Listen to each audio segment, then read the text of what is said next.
Dengan cara mengurangi bobot, terjadilah detoksifikasi itu dan kemudian tubuh kita menjadi sehat kembali. Detoksifikasi mulai dari saluran pencernaannya dibersihkan, ya, di pembuluh darahnya, keradangan-keradangan yang bahkan di persendian, di liver, ya, fatty liver, fatnya itu dikurangi sampai ke tingkat seluler. Karena itu di dalam bulan Ramadan kita ini harus banyak-banyak membaca Al-Quran. Bukan cuma kejar setoran, ya, khataman katanya. Khataman itu kejar setoran, khatam bolak-balik, ada khatam yang 2 kali, khatam 3 kali selama bulan Ramadan. Bukan itu sesungguhnya yang diharapkan. Yang mesti dilakukan bukan khataman tetapi tadarusan.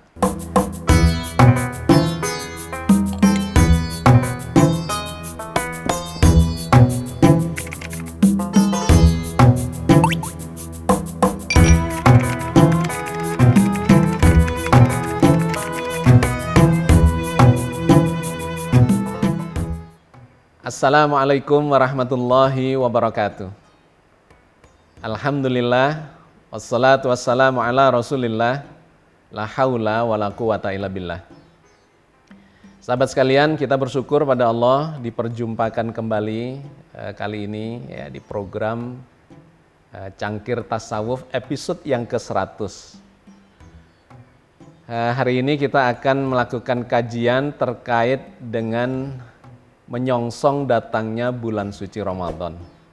Tidak terasa, tinggal beberapa hari lagi, ya, 4 hari lagi insya Allah kita akan memasuki bulan yang sangat mulia, bulan Ramadan yang penuh hikmah, penuh rahmat, penuh berkah, penuh ampunan Allah. Dalam kesempatan 30 menit ke depan, kita akan mencoba menggali beberapa hikmah terkait dengan persiapan diri kita menyongsong datangnya bulan Ramadan ini.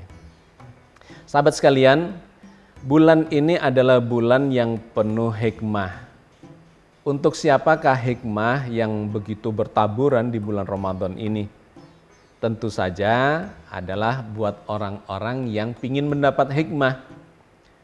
Kalau bagi orang-orang yang tidak ingin mendapat hikmah atau cuek saja, tidak peduli, ya tentu saja tidak akan mendapatkan hikmah Ramadan. Bulan ini penuh dengan ampunan. Untuk siapa? Tentu saja untuk orang-orang yang ingin mendapat ampunan Allah dan kemudian menyengaja berinteraksi dengan Allah untuk memohon ampunan atas segala dosa-dosa yang telah dilakukannya. Bulan ini juga penuh dengan rahmat, penuh dengan berkah. Tentu saja buat orang-orang yang ingin mendapatkan rahmat dan ingin mendapatkan berkah. Karena itu sahabat sekalian, menyongsong datangnya bulan yang penuh dengan kemuliaan ini, marilah kita mempersiapkan diri. Ya, setidak-tidaknya kita ingin menggali hikmah sepanjang bulan ini. Nah, di kesempatan kali ini saya ingin mengambil beberapa cuplikan dari hikmah itu. Ada beberapa hikmah, ya, poin-poinnya ingin saya sampaikan kepada sahabat sekalian sehingga menjadi persiapan kita untuk menyongsong datangnya bulan yang penuh dengan berkah dan penuh dengan kemuliaan itu. Yang pertama adalah kapankah persisnya datang bulan Ramadan itu? Ya, karena ibadah di dalam Islam itu ditentukan waktunya. Sholat ditentukan waktunya, puasa ditentukan waktunya, Idul Fitri, Idul Adha juga ditentukan waktunya. Ya, itu adalah ibadah-ibadah yang oleh Al-Quran, oleh Allah melalui Rasul-Nya ditentukan waktunya. Karena itu kita harus paham kapan waktu datangnya ibadah-ibadah itu. Nah, dalam konteks ini kita ingin memahami sedikit, ya, saya ingin mengelaborasikan tentang bagaimana menentukan datangnya bulan Ramadan itu. Detailnya kapan-kapan kita bahas, tetapi dalam kesempatan ini saya ingin menunjukkan kepada Anda sebuah software yang sangat praktis, yang Anda bisa mengunduh itu dari internet, ya, dari websitenya. Nah, program atau software Stellarium ini didesain untuk menentukan posisi benda-benda langit dengan sangat praktis. Kita bisa melihat pergerakan bulan, kita bisa melihat pergerakan matahari atau bintang-bintang atau benda-benda langit lainnya ya yang sudah dimasukkan dalam software ini. Nah, terkait dengan awal bulan Ramadan atau bahkan secara umum awal bulan Hijriyah, ya kita harus melihat posisi bulan. Bulan baru Hijriyah diantaranya adalah bulan Ramadan ini selalu ditandai dengan munculnya bulan baru atau hadirnya bulan baru yang disebut sebagai hilal. Di tahun ini insya Allah pemerintah akan melakukan ru'yatnya itu pada hari Senin tanggal 12 April. Nah, dari perhitungan secara hisab dipastikan bahwa bulan Sa'ban, ya bulan Sa'ban itu adalah bulan sebelum Ramadan, itu akan habis di tanggal 12 itu. Sehingga pengamatannya, ru'yatnya, ya jadi kita melakukan dua hal. Satu, melakukan hisab, dihitung dulu kapan kira-kira habisnya bulan Sa'ban dan kemudian kapan datangnya bulan Ramadan. Kemudian yang kedua dilakukan pembuktian dengan ru'yat, dengan melihat. Nah, dengan melihat itu ada yang masih berpendapat dengan menggunakan mata telanjang. Tapi ada yang lebih maju lagi sudah menggunakan peralatan, ya peralatan teleskop misalnya. Saya dan kawan-kawan itu mendirikan satu lembaga namanya Astrofotografi Indonesia. Jadi kita menggunakan peralatan teleskop untuk melihat itu. Tetapi itu tidak kita bahas kali ini, saya cuma ingin menunjukkan ada yang lebih maju lagi, yaitu Stellarium, ya dengan software Stellarium. Karena ternyata waktu peredaran itu atau pergerakan waktu itu kan bisa ditentukan atau bisa dihitung dengan menggunakan pendekatan peredaran benda-benda langit. Ya, Al-Qur'an yang mengajarkan itu salah satunya di dalam surat Yunus ayat 5. A'udzubillahi minasyaitonirrajim. Bismillahirrahmanirrahim. Huwallazi ja'ala syamsa diya'an wal qamara nuron wa qaddarahu manazila lita'lamu adadas sinina wal hisab. Dialah yang menjadikan matahari bersinar dan bulan bercahaya. Dan dialah yang menetapkan tempat-tempat orbitnya agar kamu mengetahui bilangan tahun dan perhitungan waktu. Ayat ini menjelaskan bahwa perhitungan waktu, ya, bilangan tahun itu disandarkan kepada pergerakan bulan dan matahari. Maka kalau kita melihat kalender-kalender baik itu yang Syamsiyah, ya kalender Masehi atau kalender Hijriyah, itu menggunakan patokan pergerakan waktu itu. Oke, saya cuma ingin mengatakan bahwa permulaan bulan Hijriyah itu salah satunya ditandai oleh hadirnya hilal, ya hadirnya bulan baru yang disebut sebagai hilal. Nah, hilal itu akan muncul di barat atau kelihatan di barat, ya bukan terbit di barat, tetapi akan kelihatan di barat pada awal bulan Hijriyah itu. Oke, jadi setiap saat sesungguhnya posisinya itu kan matahari dikelilingi oleh bumi, kemudian bumi dikelilingi oleh bulan. Ya, dalam tata surya kita sudah pernah membahas tentang itu di Islam futuristik. Saya ingin menyimpulkan saja bahwa dalam tata surya kita itu ada matahari dikelilingi oleh planet-planet, ya Merkurius, Venus, Bumi, Mars, Jupiter, Saturnus, Uranus dan Neptunus. Planet ketiganya adalah bumi. Bumi dikitari oleh bulan sebagai satelitnya bumi. Nah, 1 tahun itu adalah perputaran bumi mengitari matahari 1 kali.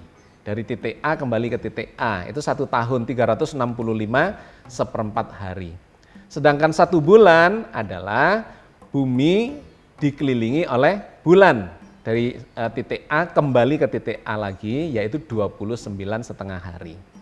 Nah, sahabat sekalian, bulan baru dalam bulan Hijriyah ditandai dengan kelihatanlah bulan baru yang disebut sebagai bulan sabit tipis atau dalam Islam dikenal sebagai hilal. Nah, oke. Itu sesungguhnya bisa dilihat dengan teleskop ya, tetapi saya tidak membahas tentang itu. Saya ingin menunjukkan stellarium kepada Anda yang Anda bisa menggunakan ini untuk mengetahui apakah bulan Ramadan nanti akan datang pada tanggal 13 itu ataukah esoknya atau sebelumnya. Ya, dengan memanfaatkan kinerja dari program atau software stellarium ini. Jadi di monitor ini Anda melihat, ini saya perlihatkan settingannya.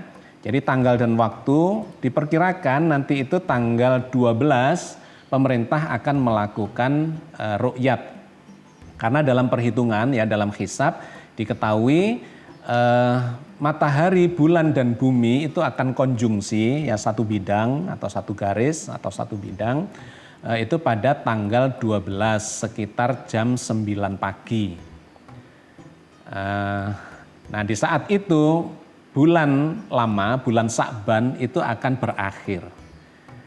Nah karena berakhir di tanggal itu maka sesaat setelah jam 9.30 menitan bulan itu akan kemudian keluar dari bidang konjungsi itu dan kemudian bergerak bersama dengan matahari akan tenggelam di barat ya. Jadi ini adalah ufuk barat, sekarang yang saya aktifkan ini adalah matahari, di dekatnya ini ada bulan. Ya, ini bulan kelihatan di sisi kiri ada tulisan bulan ya.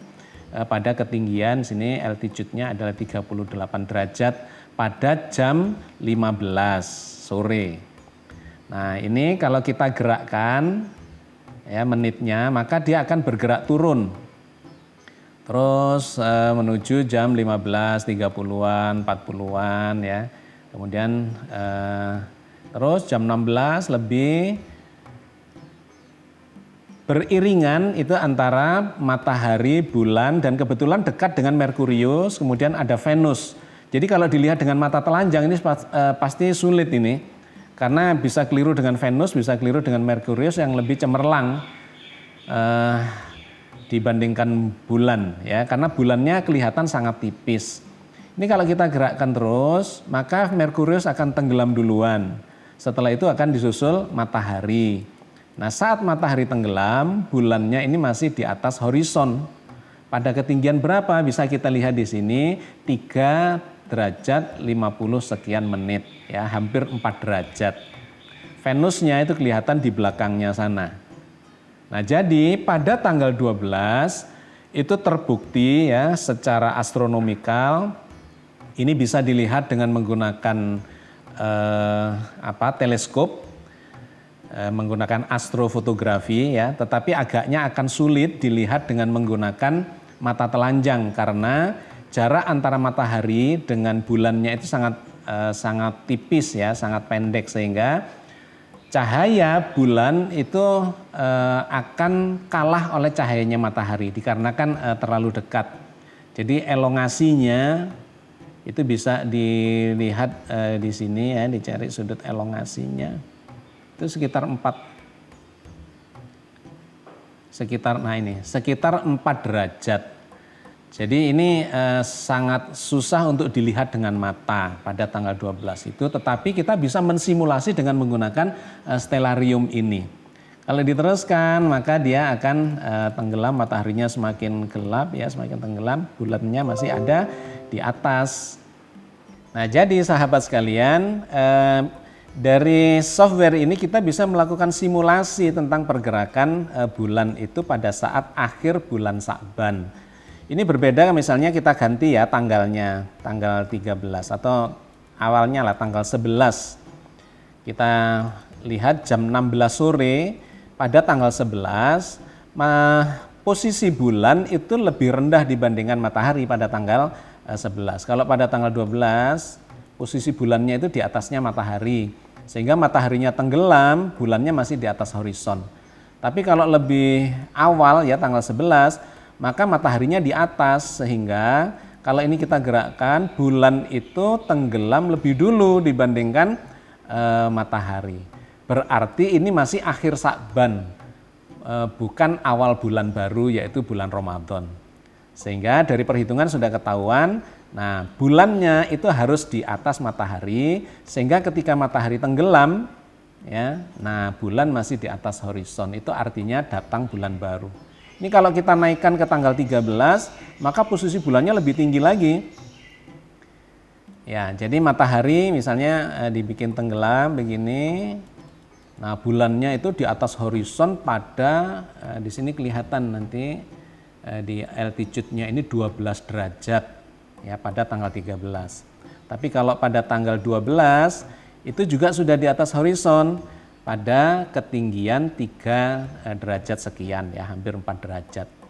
Jadi dengan demikian sudah bisa dipastikan bahwa bulan Sya'ban itu akan habis pada tanggal 12 April sehingga 1 Ramadan itu masuk pada saat setelah maghrib tanggal 12 itu. Jadi tanggal 12 malam hari Senin sudah tarawih. Kemudian dilanjutkan dengan puasa keesokan harinya pada tanggal 13 April itu adalah tanggal 1 Ramadan. Jadi sahabat sekalian, dengan software Stellarium ini kita bisa melakukan simulasi pergerakan bulan itu, termasuk pergerakan matahari atau benda-benda langit yang kita inginkan ya. Terkait dengan Ramadan ini, maka dengan ini kita bisa melihat persis bahwa pada saat matahari tenggelam di tanggal 12 April ya, itu adalah akhir bulan Sya'ban. Nah, dikarenakan matahari tenggelam dan bulannya masih ada di atas horizon, maka hari itu kemudian menjadi penanda datangnya bulan Ramadan. Oke ya, jadi ini salah satu yang ingin saya share ke kawan-kawan bahwa sekarang ini sudah sedemikian majunya teknologi sehingga kita bisa terbantu untuk menentukan berbagai prediksi-prediksi ke masa depan. Karena seperti sholat, ya, kita ini kan tidak lagi membuat penanda seperti zaman dulu, misalnya mengetahui datangnya waktu sholat itu dengan menegakkan tongkat ke sinar matahari. Kalau dia bayangannya pendek berarti zuhur, kalau bayangannya panjang sepanjang tongkatnya berarti asar, kalau sudah tenggelam berarti maghrib. Kan dulu begitu, sekarang kan tidak lagi, tapi sudah menggunakan jam digital. Karena memang itu bisa dibuat softwarenya, disimulasikan kapan datangnya subuh, kapan datangnya zuhur, asar, maghrib, isya. Nah, termasuk terkait dengan datangnya bulan baru, bulan Hijriah, ya, bulan Ramadan, itu bisa disimulasi dengan ini. Sehingga kita bahkan bisa memprediksi tahun depannya lagi, 10 tahun lagi, atau di masa lalu. Itu semuanya ada di software ini. Ya, dengan cara ini maka kita mengikuti pergerakan atau kemajuan peradaban ini bahwa sesungguhnya hisab dan ru'yat itu dengan sangat sederhana diselesaikan oleh software Stellarium ini. Ya, ini poin pertama, hikmah yang ingin saya sampaikan dalam kesempatan ini menyongsong bulan Ramadan 1442 Hijriah. Kita menjadi tahu bahwa kita sudah memulai atau bisa memulai puasa kita pada tanggal 13 April 2021. Oke, nah poin yang kedua, kita harus mempersiapkan diri untuk menghadapi Ramadan itu yang akan datang pada tanggal 13 April ya, kita mulainya di sana. Apa yang perlu kita persiapkan? Yaitu memahami tentang mekanisme berpuasa. Berpuasa itu ternyata berdampak menyehatkan tubuh kita kalau caranya benar. Ya, sehingga kita ini harus tahu caranya. Itulah yang digambarkan Al-Qur'an bahwa yang dipanggil untuk melakukan berpuasa itu orang yang beriman. Orang beriman itu orang yang yakin. Orang yang yakin itu karena faham. Nah, karena faham itu karena pembelajaran dan menggunakan akalnya. Jadi sesungguhnya panggilan berpuasa itu ditujukan kepada orang yang memahami soal puasa. Ya ayyuhalladzina amanu kutiba alaikumusiyam kama kutiba alal ladzina min qablikum la'allakum tattaqun. Wahai orang yang beriman, diwajibkan kepada kalian berpuasa sebagaimana orang-orang dahulu juga berpuasa. La'allakum tattaqun, mudah-mudahan kalian menjadi orang yang bertakwa.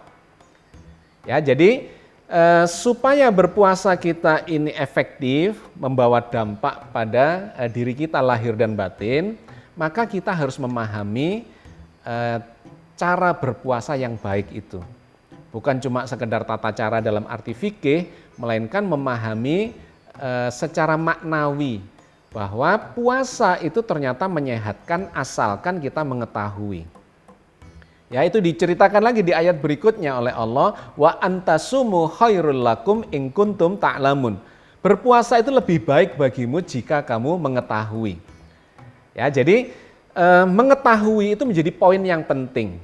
Karena itu pelajarilah tata cara puasa dalam arti fikihnya dan kemudian diperdalam dengan maknanya. Bagaimana puasa yang menyehatkan itu? Yang kata Nabi adalah sumu tasihu, berpuasalah kamu akan sehat. Nah, ternyata ada berpuasa yang tidak membuat kita sehat. Ya, secara gampangnya, kalau berpuasa kita itu menyebabkan badan kita, ya berat badan kita bertambah, maka dipastikan puasa kita itu salah. Karena seharusnya puasa itu adalah mengurangi berat badan. Kita sedang melakukan detoksifikasi, penggelontoran racun-racun, sehingga pasti akan berkurang itu bobotnya. Ya, dengan cara mengurangi bobot, terjadilah detoksifikasi itu dan kemudian tubuh kita menjadi sehat kembali.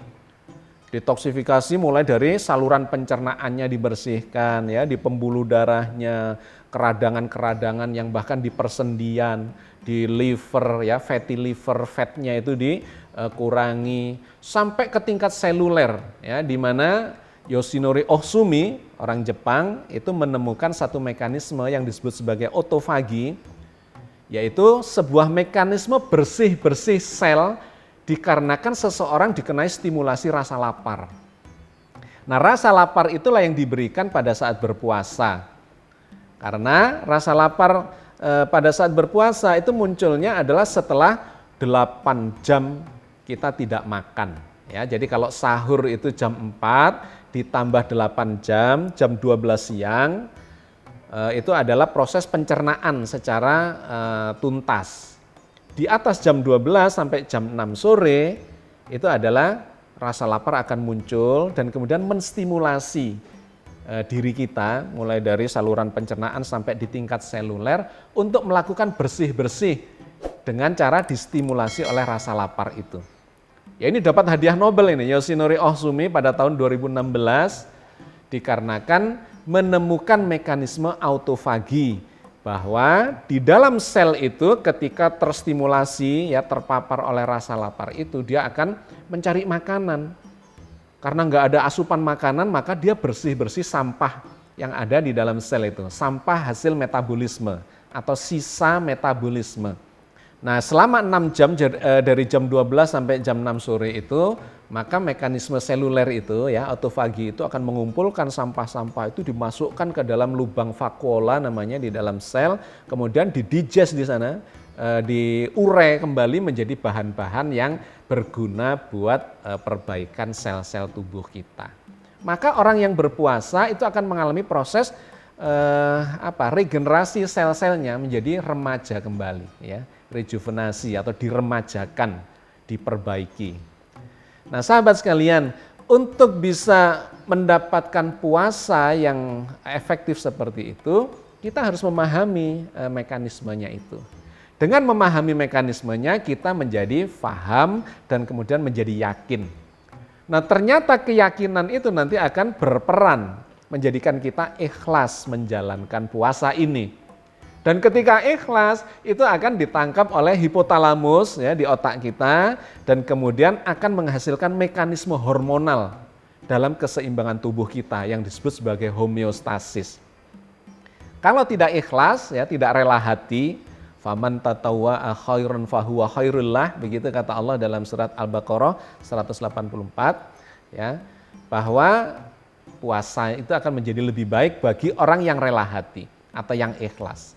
Tetapi kalau tidak ikhlas, maka efeknya itu akan berbeda. Justru akan memunculkan ketidakseimbangan hormonal, enzim-enzim, kemudian mahnya kambuh, asam lambungnya ngocor, dan seterusnya. Silahkan Anda ngikuti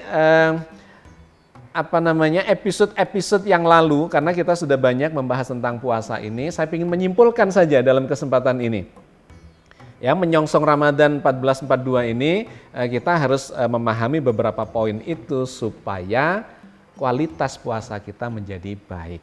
Ya, supaya efektif, pahamilah mekanisme puasa itu, dan ketika paham kita menjadi yakin, dan ketika yakin itu akan memunculkan keikhlasan di dalam menjalankannya, dan ketika ikhlas maka akan menghasilkan mekanisme hormonal, ya, homeostasis yang menyebabkan tubuh kita menjadi sehat.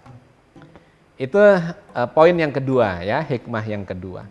Nah, hikmah yang ketiga, yang terakhir adalah selama bulan puasa ini kita dilatih untuk meningkatkan kualitas spiritual kita. Kualitas spiritual itu bisa dibangun ketika kita memahami petunjuk dari dalam Al-Quran Al-Karim. Karena itu di dalam bulan Ramadan kita ini harus banyak-banyak membaca Al-Quran. Bukan cuma kejar setoran, ya, khataman katanya. Khataman itu kejar setoran, khatam bolak-balik, ada khatam yang 2 kali, khatam 3 kali selama bulan Ramadan. Bukan itu sesungguhnya yang diharapkan. Yang mesti dilakukan bukan khataman tetapi tadarusan.